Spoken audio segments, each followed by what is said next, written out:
Have you ever been betrayed by someone you trusted, or punished for something you didn't do, or maybe forgotten by someone that you helped in the past? Well, all these things happened to Joseph, a man in the Bible. And despite everything, he still overcame in the end. Why? Because he didn't let circumstances or people's actions against him affect his faith and trust in God. So what we learn about Joseph is that he was sold into slavery by his brothers. And really the only crime he was guilty of was maybe being his father's favorite son and bragging a little too much about dreams the Lord had given him about his future. However, he was still sold into slavery. The slave traders that bought him sold him to a man in Egypt by the name of Potiphar. Potiphar was the captain of Pharaoh's guard. Pharaoh was the king of Egypt. And what the Bible tells us in Genesis chapter 39, verse 2, is that the Lord was with Joseph so that he prospered, and he lived in the house of his Egyptian master. And in verses 3 and 4 it says, when his master saw that the Lord was with him and that the Lord gave him success in everything he did, Joseph found favor in his eyes. Potiphar put him in charge of his household.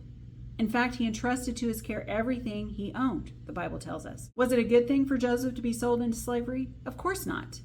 But God was still able to turn it for the good. So remember, if you have a situation where you've been betrayed and find yourself in a bad situation because of it, remember, turn your trust and your faith to God, and He can help you turn a situation that was bad into something that can work for your good. More trouble was heading Joseph's way. The Bible tells us that Joseph was well-built and handsome, and of course this attracted the attention of Potiphar's wife, who repeatedly made advances to Joseph, wanting to sleep with him.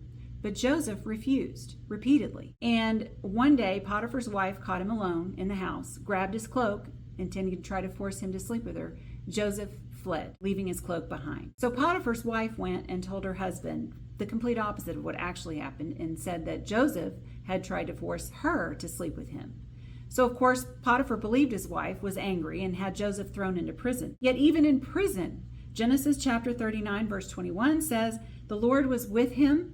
He showed him kindness and granted him favor in the eyes of the prison warden. Remember, if you are ever unjustly punished for something, yes, God can take an even worse situation and turn it for the good. While in prison, God gave Joseph the interpretation of a dream that Pharaoh's chief cupbearer, who was also imprisoned, had. And when the dream came true, the cupbearer was restored to his former position with Pharaoh. Joseph asked him, please remember me to Pharaoh. But of course, the cupbearer forgot. He forgot all about Joseph. Meanwhile, 2 years went by. 2 more years went by. Joseph's still in prison. He's been given charge of all the prisoners by this time. Yes, he has found favor with the prison warden, but he's still in prison.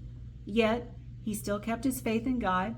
He still carried out his daily duties that were assigned to him. So even though you might be forgotten by people, God doesn't forget you.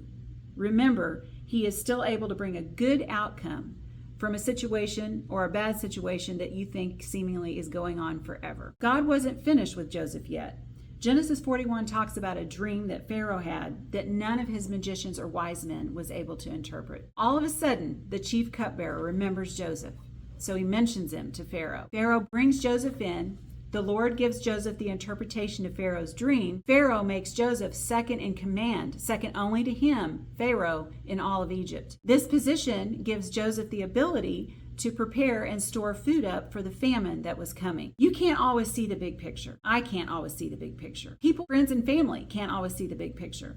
But God does, and He can give us favor and blessing in the midst of all kinds of bad circumstances if we keep our faith and our trust in Him. Genesis 50 verse 20 says that Joseph later told his brothers, you intended to harm me, but God intended it for good to accomplish what is now being done, the saving of many lives. So whatever you might be going through right now, I pray that you're encouraged by Joseph's story and by the fact that his example shows us what faith and trust in God can accomplish.